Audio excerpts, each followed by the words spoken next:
ஆகாஷவாணி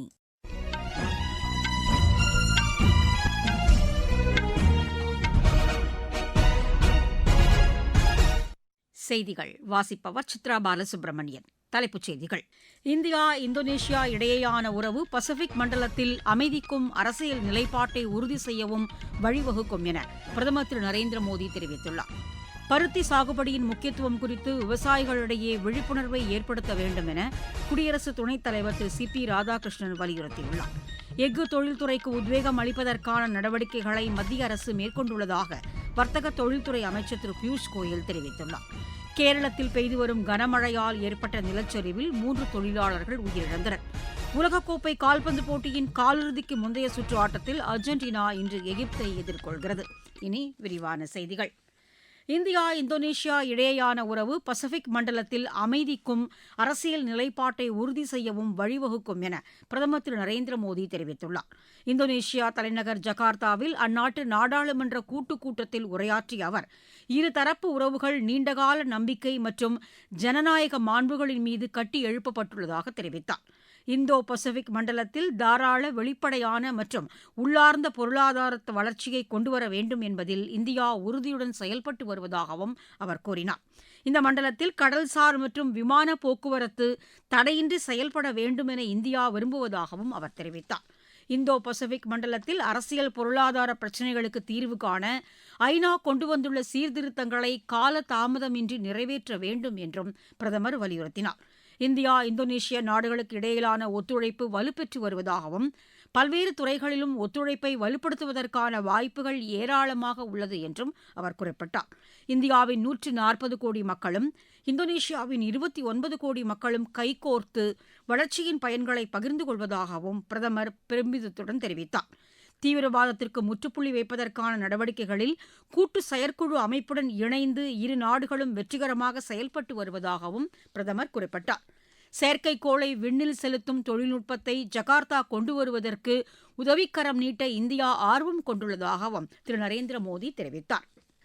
பருத்தி உற்பத்தியை அதிகரிப்பதற்கான இயக்கம் குறித்து மத்திய வேளாண் அமைச்சர் திரு சிவராஜ் சிங் சௌஹான் மற்றும் வேளாண் துறை அதிகாரிகள் குடியரசு துணைத் தலைவர் திரு சி பி ராதாகிருஷ்ணனை சந்தித்து எடுத்துரைத்தனர்.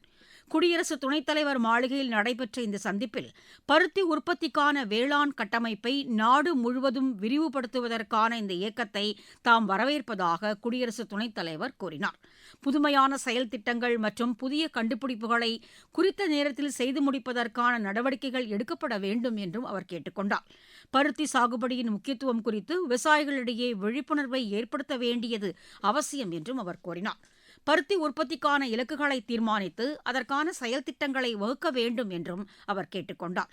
உலக தரத்திலான பருத்தியை உற்பத்தி செய்து வர்த்தக போட்டிகளை எதிர்கொள்ள இந்தியா தயாராக இருக்க வேண்டும் என்றும் திரு சி பி ராதாகிருஷ்ணன் கேட்டுக் கொண்டார். அன்னையின் பெயரில் மரம் வளர்ப்போம் இயக்கத்தின் கீழ் 70 லட்சம் மரக்கன்றுகள் நடும் நிகழ்வை மத்திய உள்துறை அமைச்சர் திரு அமித் ஷா இன்று புதுதில்லியில் தொடங்கி வைத்தார். இந்நிகழ்ச்சியில் பேசிய அவர், தில்லி மாநகரில் சுற்றுச்சூழலை மேம்படுத்துவதற்கு தில்லி அரசு மேற்கொண்டு வரும் புதிய முயற்சிகளுக்கு தமது பாராட்டுக்களை தெரிவிப்பதாக கூறினார். தில்லி மற்றும் சுற்றுப்புற பகுதிகளில் 5000 ஹெக்டேர் நிலத்தை வனப்பகுதியாக தில்லி அரசு அறிவித்துள்ளது மிக முக்கியமான முடிவு என அவர் குறிப்பிட்டார். மத்திய அரசும் தில்லி அரசும் இணைந்து அடுத்த 4 ஆண்டுகளில் 6300 ஹெக்டேர் நிலத்தை பசுமை வளையத்திற்குள் கொண்டுவர நடவடிக்கை எடுக்கும் என்றும் அவர் குறிப்பிட்டார். எஃகு தொழில்துறைக்கு உத்வேகம் அளிப்பதற்கான நடவடிக்கைகளை மத்திய அரசு மேற்கொண்டுள்ளதாக வர்த்தக தொழில்துறை அமைச்சர் திரு பியூஷ் கோயல் தெரிவித்துள்ளார். அவர் வெளியிட்டுள்ள சமூக வலைதள பதிவில், உலக அளவிலான போட்டிகளை எதிர்கொள்ளும் வகையில் எஃகு தொழில்துறை மேம்படுத்தப்பட வேண்டியது அவசியம் என கூறியுள்ளார். கனரக தொழில்கள் மற்றும் எஃகுத்துறை அமைச்சர் திரு குமாரசாமியுடன் இதுகுறித்து தாம் ஆலோசனை நடத்தியதாகவும் அவர் கூறியிருக்கிறார். எஃகு, குறிப்பாக துருப்பிடிக்காத எஃகு உற்பத்தியை மேம்படுத்துவது குறித்து ஆக்கப்பூர்வமாக தாங்கள் விவாதித்ததாகவும் திரு கோயல் தெரிவித்துள்ளார். இந்த துறையில் வளர்ச்சிக்கான புதிய வாய்ப்புகள் குறித்து ஆராயப்பட்டதாகவும் அவர் எடுத்துரைத்திருக்கிறார். சுயசார்புமிக்க இந்தியாவை கட்டமைப்பதில் எஃகுத்துறை முக்கிய பங்காற்றுவதாகவும் திரு பியூஷ் கோயல் தெரிவித்துள்ளார். நீங்கள் கேட்டுக்கொண்டிருப்பது ஆகாஷவாணியின் செய்தி அறிக்கை. ஊரக வளர்ச்சிக்கான புதிய அத்தியாயம். வளர்ச்சியடைந்த இந்தியாவிற்கான ஊரக வேலைவாய்ப்பு உறுதி மற்றும் வாழ்வாதார சட்டம் செயல்பாட்டிற்கு வந்துள்ளது. இந்த சட்டம் வருடத்திற்கு 125 நாட்கள் வேலையை உறுதி செய்கிறது. இதில் வாரந்தோறும் ஊதியம் வழங்கப்படுவது கட்டாயமாக்கப்பட்டுள்ளது. நாள்தோறும் குறைந்தபட்சம் 300 ரூபாய் ஊதியத்தை இந்த சட்டம் உறுதி செய்கிறது. பணி முடிந்த 15 நாட்களுக்குள் ஊதியம் வழங்குவதை உறுதி செய்வதற்கான அம்சங்களும் இதில் இடம்பெற்றுள்ளன. ஊதியம் காலதாமதமாக வழங்கப்பட்டால் அதற்கான இழப்பீட்டுத் தொகைக்கும் இதில் வகை செய்யப்பட்டுள்ளது. வளர்ச்சியடைந்த இந்தியாவிற்கான பயணத்தில் மோடி அரசு தொடரும் சீர்திருத்த நடவடிக்கைகள். விளையாட்டுகள் ஒழுக்கத்தையும் குழுவாக இணைந்து செயல்பட்டு வெற்றி பெறும் ஆற்றலையும் அளிப்பதாக குடியரசுத் தலைவர் திருமதி திரௌபதி முர்மு தெரிவித்துள்ளார். புதுதில்லியில் இன்று துரந்த் கோப்பை கால்பந்து போட்டிகளுக்கான சுழற் கோப்பைகளை வெளியிட்டு பேசிய அவர், கால்பந்து போட்டிகள் தனித்துவம் மிக்க ஆற்றலை வெளிப்படுத்துவதற்கான வாய்ப்பை விளையாட்டு வீரர்களுக்கு அளிப்பதாக கூறினார். இந்தியாவில் கால்பந்து போட்டிகளை மேலும் ஊக்குவிக்க வேண்டும் என்றும் அவர் கேட்டுக் கொண்டார். கால்பந்தாட்ட வீரர்களுக்கான வாய்ப்புகளையும் அங்கீகாரத்தையும் அளிப்பதன் மூலம் இந்த விளையாட்டை தேசிய அளவிலும் சர்வதேச அளவிலும் விரிவாக்கம் செய்ய முடியும் என்றும் அவர் தெரிவித்தார். இப்போட்டிகளில் சிறப்பாக விளையாடி பெருமை சேர்க்க வேண்டும் என்றும் விளையாட்டு வீரர்களை அவர் கேட்டுக் கொண்டார். இவ்வாண்டு துரந்த் கோப்பை விளையாட்டுகளில் இலங்கை அணியும் பங்கேற்பது மகிழ்ச்சி அளிப்பதாகவும் அவர் தெரிவித்தார்.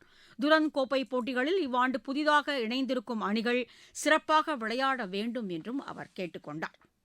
கேரளத்தில் பெய்து வரும் கனமழையால் ஏற்பட்ட நிலச்சரிவில் 3 தொழிலாளர்கள் உயிரிழந்தனர். வயநாடு மாவட்டம் கல்லாடி என்ற இடத்தில் சுரங்கப் பணியில் இந்த தொழிலாளர்கள் ஈடுபட்டிருந்தபோது நிலச்சரிவு ஏற்பட்டதால் சுரங்கத்திற்குள் தொழிலாளர்கள் சிக்கியுள்ளனர். 3 பேர் உயிரிழந்துள்ள நிலையில் 9 பேர் மீட்கப்பட்டு அரசு மருத்துவமனையில் அனுமதிக்கப்பட்டிருக்கிறார்கள். மேலும் இடிபாடுகளுக்கு இடையே சிக்கியுள்ள 6 தொழிலாளர்களை மீட்கும் பணியில் தீயணைப்பு மற்றும் பேரிடர் மீட்புப் படையினர் மேற்கொண்டுள்ளனர். இப்பகுதியில் சென்ற வாகனங்களும் நிலச்சரிவில் சிக்கியுள்ளன. இதனிடையே வயநாடு, கோழிக்கோடு மாவட்டங்களில் தொடர்ந்து கனமழை பெய்து வருகிறது. பாதிப்பு ஏற்படக்கூடிய பகுதிகளுக்கு மக்கள் செல்ல வேண்டாம் என கேரள அரசு எச்சரிக்கை விடுத்துள்ளது. வயநாட்டில் சுரங்கப் பணிகள் நிறுத்தி வைக்கப்பட்டுள்ளன. கல்வி நிறுவனங்களுக்கு நாளை விடுமுறை அறிவிக்கப்பட்டுள்ளது. கேரளத்தில் சுகாதார அமைப்பை வலுப்படுத்துவதற்கு மத்திய அரசு தேவையான உதவிகளை செய்யும் என சுகாதாரத்துறை அமைச்சர் திரு ஜே.பி. நட்டா தெரிவித்துள்ளார். அம்மாநிலத்தில் மேற்கொள்ளப்பட்டு வரும் சுகாதார திட்டங்கள் குறித்து அம்மாநில சுகாதாரத்துறை அமைச்சர் திரு முரளிதரனுடன் ஆய்வு மேற்கொண்ட திரு ஜே.பி. நட்டா திட்டங்களை திறம்பட செயல்படுத்தி வரும் மாநில அரசுக்கு தமது பாராட்டுகளையும் தெரிவித்தார். மத்திய அரசுடன் இணைந்து தேசிய சுகாதார திட்டங்களை மக்களுக்கு கொண்டு சேர்ப்பதில் மாநில அரசுகள் முக்கிய பங்காற்றி வருவதாகவும் அவர் கூறினார். காசநோய் ஒழிப்பு திட்டம், இலவச மருந்துகள் மற்றும் மருத்துவ பரிசோதனை திட்டங்கள், தேசிய சுகாதார இயக்கம், உணவு பாதுகாப்பு உள்ளிட்ட திட்டங்களை மாநில அரசுகள் சிறப்பாக செயல்படுத்த வேண்டும் என்றும் திரு ஜே.பி. நட்டா கேட்டுக் கொண்டார். இந்த ஆய்வுக் கூட்டத்தில் பேசிய கேரள சுகாதாரத்துறை அமைச்சர் திரு முரளிதரன், கேரளத்தில் மத்திய அரசின் ஆதரவுடன் பல்வேறு முன்னோடி மருத்துவ திட்டங்கள் செயல்படுத்தப்பட்டு வருவதாக தெரிவித்தார்.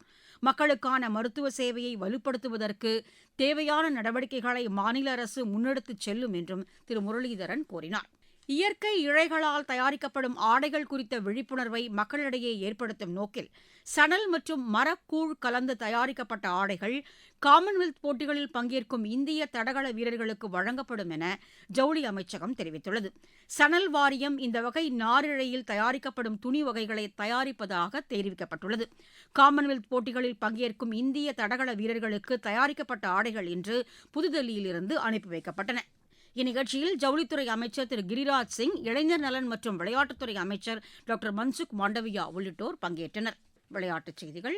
உலகக்கோப்பை கால்பந்து போட்டியின் காலிறுதிக்கு முந்தைய சுற்று ஆட்டத்தில் அர்ஜென்டினா இன்று எகிப்தை எதிர்கொள்கிறது. இப்போட்டி அட்லாண்டாவில் இரவு மணி 9:30க்கு தொடங்குகிறது. நள்ளிரவு 1:30 மணிக்கு நடைபெறும் ஆட்டத்தில் சுவிட்சர்லாந்து கொலம்பியாவை எதிர்கொள்கிறது. இந்தியா, இங்கிலாந்து அணிகளுக்கு இடையேயான 3வது டுவெண்டி கிரிக்கெட் போட்டி இன்று நடைபெறுகிறது. நாட்டிங்ஹாமில் இப்போட்டி இரவு 10 மணிக்கு தொடங்குகிறது. மீண்டும் தலைப்புச் செய்திகள்.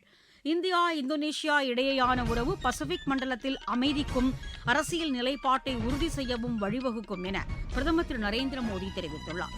பருத்தி சாகுபடியின் முக்கியத்துவம் குறித்து விவசாயிகளிடையே விழிப்புணர்வை ஏற்படுத்த வேண்டும் என குடியரசு துணைத் தலைவர் திரு சி.பி. ராதாகிருஷ்ணன் வலியுறுத்தியுள்ளார். எஃகு தொழில்துறைக்கு உத்வேகம் அளிப்பதற்கான நடவடிக்கைகளை மத்திய அரசு மேற்கொண்டுள்ளதாக வர்த்தக தொழில்துறை அமைச்சர் திரு பியூஷ் கோயல் தெரிவித்துள்ளார். கேரளத்தில் பெய்து வரும் கனமழையால் ஏற்பட்ட நிலச்சரிவில் 3 தொழிலாளர்கள் உயிரிழந்தனர். உலகக்கோப்பை கால்பந்து போட்டியின் காலிறுதிக்கு முந்தைய சுற்று ஆட்டத்தில் அர்ஜென்டினா இன்று எகிப்தை எதிர்கொள்கிறது. செய்தி அறிக்கை நிறைவு பெற்றது.